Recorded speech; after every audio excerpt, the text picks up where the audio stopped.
Are you looking for a chassis system that looks like a traditional stock? Well, we've got our review of the KRG Bravo chassis coming up.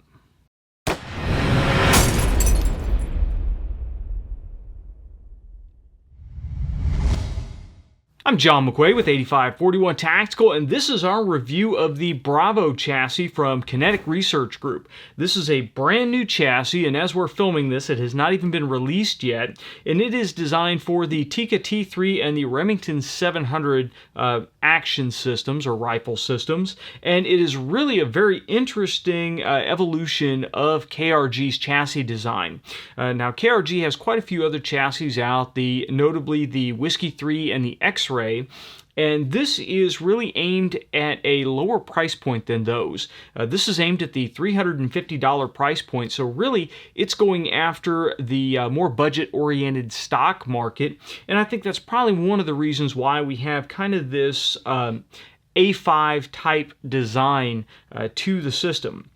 What I really like, though, is they took all the functionality from the Whiskey 3 and the X-Ray and kind of put it into this system here. Now, the one thing that you don't get is you don't get a toolless buttstock adjustment with this. It does require a little bit more to adjust certain portions of the stock, but overall, once you get it dialed in, the function is really there. So we got our Bravo early, and we put it on our Remington 700 AAC-SD test mule, and we took it out and shot it, and now we're ready to give you kind of our impressions of the chassis overall. That way, when it drops on Black Friday, you guys will know if it's something that maybe will fit your type of shooting or your intended purpose. So let's go ahead and start from the front and go to the back, and we'll talk about the different features on the Bravo chassis. Now, what you can't see up here on the front is there is a recess that will fit any of KRG's spigot mounts. They are their Gen 3 Plus spigot mounts are the version that will fit this chassis. And so if you're a kind of guy that wants to push your bipod a little bit further out, you can run that spigot. Or if you want to run a night vision device further out, then you can do that as well. So it's nice that they did a lot of work to make sure that this will function with the very wide range of accessories that KRG has available for their chassis systems. When we move back a little bit, you will notice that we have M-LOK recesses in here. So if you do have an M-LOK accessory or M-LOK accessory rails, then you can attach those on the side. You have two on either side. Now underneath the chassis, you can see right here we do have a Harris bipod, a BRM S6-9 attached, and it does come out of the box with a bipod spigot, or a bipod stud, so you can attach the Harris directly to the bottom of the Bravo chassis without having to do anything else. However, should you desire to do so, you can remove that stud and you can mount the rail, the Magpul Mo rail that comes with the chassis, and utilize a Picatinny rail type bipod should you desire to do so. The underside of the forend does have holes and attachment points for a wide variety of KRG's accessories. You could even go with their ARCA rail system and attach that plate underneath here, or bipod stop, or barricade stops, or any of the other accessories they have. So really a wide variety of things out there for that.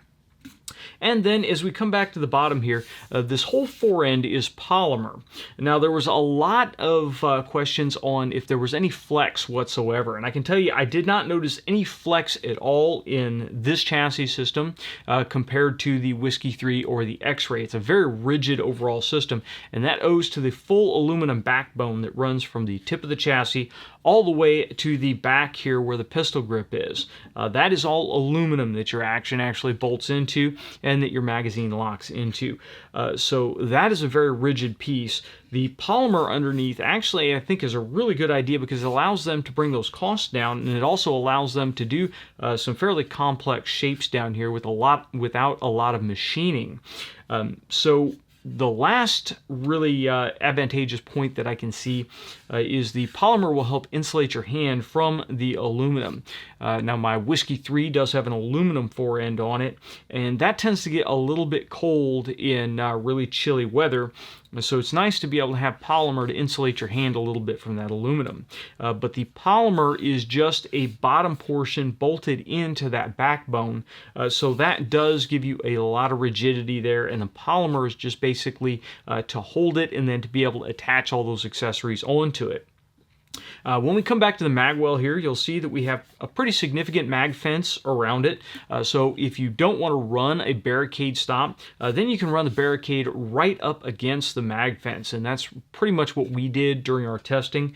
I didn't put a barricade stop on here. I just wanted to see how the balance was and how well it worked with running the barricade right up against here. Now with this setup we have here with a 20-inch barrel Thunderbeast suppressor and the Bushnell XRS scope and a spur mount, the balance was right about at this point, so I could actually set the rifle on the barricade and step away from it, and it would balance very well. So no problems at all there. The magazine system for this chassis system does accept AICS mags, and it will accept the Magpul polymer magazines as well as regular steel AICS magazines. Now as you notice, I did have to kind of tug to get that out. It is not a drop free setup, and when you insert it you do get a nice click and the magazines do lock in solidly. So just know that going into it that it is not drop free. You do have to disengage the latch and then pull down on the magazine to release it. Again, I see a lot of chassis systems that are moving away from drop free magazines. Drop free can cause a lot of problems in bolt guns in competition. So having it so that you actually have to unlock it and then withdraw the magazine gives you just a slightly added measure of safety, especially since we are not generally doing mag changes under time. But it's going to be user preference. I'm sure you could get up in there and do some work to make it drop free should you really choose to do that.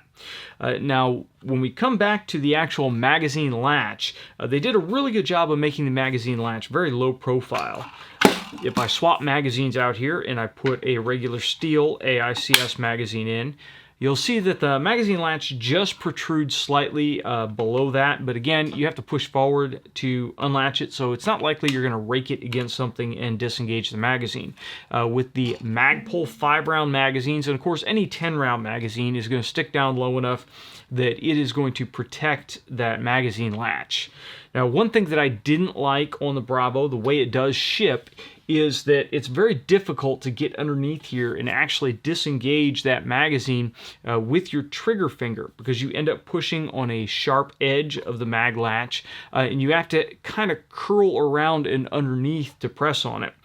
Well, if you really want to be able to disengage that magazine with your trigger finger, then KRG does sell an accessory extended magazine button that has ears that stick out to the side, so you can just reach forward and hit it with your trigger finger and drop it with no problem. But again, they were trying to hit a price point with this, so I understand not including that piece with the actual base model. With a lot of the things that you're going to see on this chassis system, is it comes out of the box and it's fully functional and it's ready to roll, but KRG has a wide range of accessories to be able to adjust it and tune it for your specific purpose. So the magazine release was one thing that I took note of, but it really didn't harm the functionality of the rifle while we were getting into it. Now, when we come back to the trigger guard is polymer, and the trigger guard is fairly substantial. You shouldn't have any problems getting gloved hands in there. We have a Trigger Tech trigger installed on this rifle, and no problems, no interference. It worked just fine.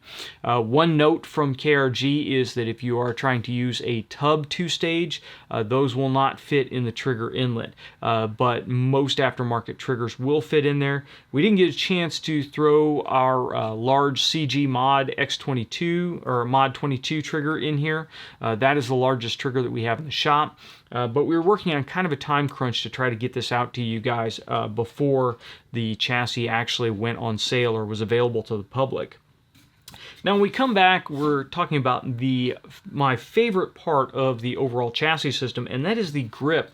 The grip has a really vertical position to it, and it has fairly significant palm swells on the side, and then they contour in up here at the top. And that gives you a wide range of grip positions should you desire to do so. You can go ahead and grip it and wrap your thumb over, and because they narrowed the top of the grip right here a little bit, then when you wrap your thumb over, it doesn't feel like you're holding on to a soup can. It does have a really nice feel to it. However, most of us are going to float our thumbs on the same side, and this nice ramp and this nice contour up here allows you to run your thumb right up next to the tang, and it gives you a nice spot to anchor it so that when you go to manipulate the bolt, you have some leverage to do so. The nice flat forend here allows you to either wrap your fingers under or balance your fingers on top of it should you decide to use that grip. And we have enough of a cut back here that if you are one of those guys that likes to wrap your thumb totally around the grip, then you've got plenty of room to do so. The stock is not going to get in your way. It felt really good shooting it. I really like the contour on this grip. It felt a little bit different than the X-Ray or the Whiskey 3, but it felt more like a A5 than those other stocks do. So overall, a really, really nice feeling grip, and that's really one of the key places in a system like this where you cannot change the grip. It's not an AR-based system. The grip is what you're buying with the chassis system, and that's what you're going to have for the life of the system. Then you really have to concentrate on that part, and I really like the way it feels on the Bravo chassis. Now when we come back to the buttstock, this is really the section that makes this stock different from the X-Ray or the Whiskey 3. And we see that we really have a traditional contour here. We've got a flat bottom to the stock, but we do have an accessory piece right here. This cover plate drops off and reveals a butt hook type design back here, and then KRG sells an accessory that will block off the open area at the front of this contour and then give you a nice smooth area to place your hand should you be one of those shooters that like to drive that buttstock into your shoulder. So that is really neat to switch out, although I do wish that KRG went the opposite direction and sold it without the cover plate, just with the block off plate and the butt hook, because I think most shooters are going to want that hook and not really care about the smooth flat bottom. Although, if you do a lot of shooting off of sandbags, then that smooth flat bottom can give you a little bit more room for the bag and a little bit more versatility on where you place the bag on the stock. But it's a really quick way to drop that out, and an inexpensive piece if you want to get the accessory cover plate to bolt in place to cover that up. So no big deal there. Now let's come up to the cheek piece, the adjustable comb. Now you do have about 1 inch of comb height adjustment, and it is continuously variable, so there are no stops to it. It is just a pinch bolt type design. As we pull it off, you see we have 2 rods here, and we have a plate down here in the bottom. So you can really put this wherever you want to put it. You can drop it down very easily to pull your bolt to clean if you want, but what I generally recommend is put a set of O-rings on these rods. That way you can get your position set in, roll the O-rings down on it, and then when you need to clean the rifle, just loosen the bolt, pull the cheek completely off, clean it, and then drop it back on, and you're back with your adjustment. You don't have any problems whatsoever. The one thing that I wasn't incredibly hot about on this is the knob. The adjustment knob is rather large. It does stick out to the side. It didn't cause any problems, but there were shooting positions where I did feel it against my cheek if I was shooting from the support side. So if you shoot support side a lot and that does tend to bother you, it's very simple to just replace that with a panhead screw if you wanted to. You could even put a flathead panhead in there if you really wanted to easily be able to adjust it out in the field with just a pocket knife or a key or something of that nature. So that's really easy to switch over. Most of the time it's not going to bother you at all, and it really only becomes an issue if you run that comb really low and you're shooting support side. So lefties, take note of that. It wouldn't be the kind of thing that I would say don't buy this chassis because of that. Again, because it's not really a specialized piece of hardware, you can replace it with an appropriate size screw and solve the problem completely. Now we come back to the tail end of the stock here, and you see we do have spacers here. To adjust the length of pull on the Bravo chassis, you do utilize a spacer system, and this is one of those things that was kind of curious to me because KRG includes 1 to 3 spacers, so you got 3 spacers total. You can run it with 0 spacers, which is the way it came out of the box for us, and then you have separate bolts for 1 spacer, 2 spacers, 3 spacers, etc. And that didn't make a whole lot of sense to me. I really wish they had engineered the stock so that you could have one size bolt no matter how many spacers you put in there. I'm not sure exactly what is limiting that inside the chassis itself. I'm sure there were some design considerations that prevented them from doing it. But just know you have to have different length bolts for each set of spacers that you're going to put in here. It comes with 3 spacers. You can add more spacers. I'm sure that there is a point where that is no longer a good idea because you're really adding a good deal of torque to the buttstock just being held in by 2 screws if you get really long on that spacer stack.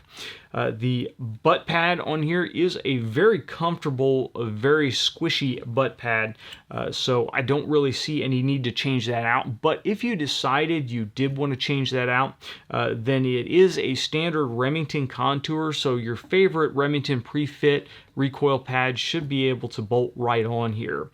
So keep that in mind if you do want to switch it out. The only reason I would ever see to switch this out is if you actually damage the butt pad in the field. Otherwise, it's really comfortable. It has a really nice grippy surface. It stays in the shoulder pocket, and I had no problems with it for extended shooting in the field.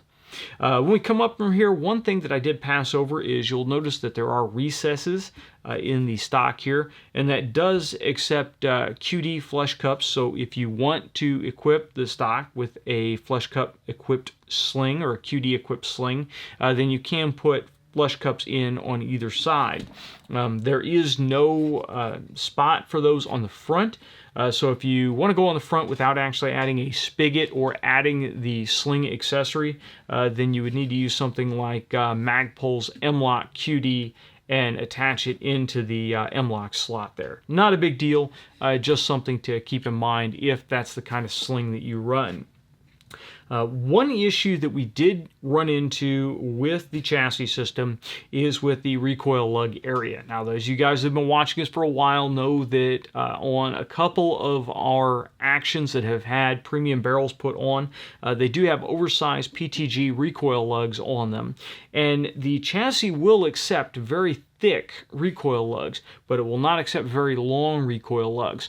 So if you have a standard length PTG recoil lug that has not been cut off, then it will bottom out in the chassis, and you will probably need to do some inletting to get that lug to drop down in there. It was interesting to me because the dimensions must have changed just a little bit from the Whiskey 3, because the action that we pulled from the Whiskey 3 would not drop in here due to the recoil lug, but the factory Remington dropped in with no problems whatsoever, and there's a ton of room forward of the recoil lug, so you can put a thick recoil lug in there. It just cannot be a tall recoil lug because there are little shelves in the bottom of the recoil lug assembly or the recoil lug recess that the lug will strike on. So just something to keep in mind. Again, we were trying to get this out quickly, so I didn't go in and grind out the little tabs and see how much further down it could go, but it should be a quick modification with a Dremel if that is something that you require, if you do have a really large and long recoil lug on it. The nice thing is this is aluminum, so a Dremel with a burr on it will make short work of any recesses that need to be opened up. I just prefer not to do that when we're reviewing a chassis system. I prefer to present it to you as it came out of the box. Now, overall, the handling of the chassis system was great. It is a fairly lightweight overall system. It's 2.9 pounds without the magazine. It does not come with a magazine. You need to supply your own. So if you're looking for a intermediate type setup, maybe you want to add a chassis to your hunting rig, but you don't want to add a ton of weight, then this may be a really good option. If you like lighter weight competition rifles, again, this may be a great option. If you're not going to hang a lot of stuff on it, then you can keep this package pretty lightweight. Overall, the materials, the fit and finish on it are very nice. Really high quality for that price point. If you need fully adjustable, if you need folding, if you need all that stuff, then you're going to want to jump up to the Whiskey 3 chassis. But if you are the kind of guy that you are really interested in the X-Ray, but you wanted a little bit more of a traditional stock feel, then the Bravo is really right up your alley, and it really is a nice overall system. I enjoyed shooting it. I love shooting it off the barricades. It works really well from the barricades, from different positions, and I love the fact that you can upgrade it and you can modify it and you can do pretty much whatever you want to tune it for your specific purpose. Now, one interesting note about the Bravo chassis is KRG does say that the rear end is completely compatible with Whiskey 3 and X-Ray rear ends. So if for some reason you bought the Bravo and then later on decided you wanted to move up to an X-Ray or a Whiskey 3, you can unbolt the tail end, take it off, and bolt on the tail end from one of those. KRG does not have any pricing right now on their website, and we haven't got any pricing from them on what an upgrade like that would actually cost. I would say that that's probably not the best way to go about it. Should you get a Bravo chassis and decide to upgrade later on, I would say sell the Bravo chassis and buy a Whiskey 3 or an X-Ray as the whole package. There are not a whole lot of people out there that would just buy the tail end of one of these chassis systems, so you'd probably be better off selling the whole thing to upgrade. But I think most guys are really not going to want to upgrade. They're going to jump on this thing, and this is going to fulfill their needs for quite some time. So that is the KRG Bravo chassis. Overall, a really great chassis system, very rigid. It has worked no problem whatsoever. We did get excellent accuracy out of this factory barreled action in the KRG Bravo chassis, so you can be pretty sure that when you bolt your rifle in and torque it down, that it is going to hold it adequately, and you are going to get as much accuracy as the barreled action is capable of giving you. So that is our overall review of the KRG Bravo chassis. I hope you guys have enjoyed it. If so, make sure you like, share, and subscribe. If you have any questions over the KRG Bravo chassis, please leave them in the comments section down below.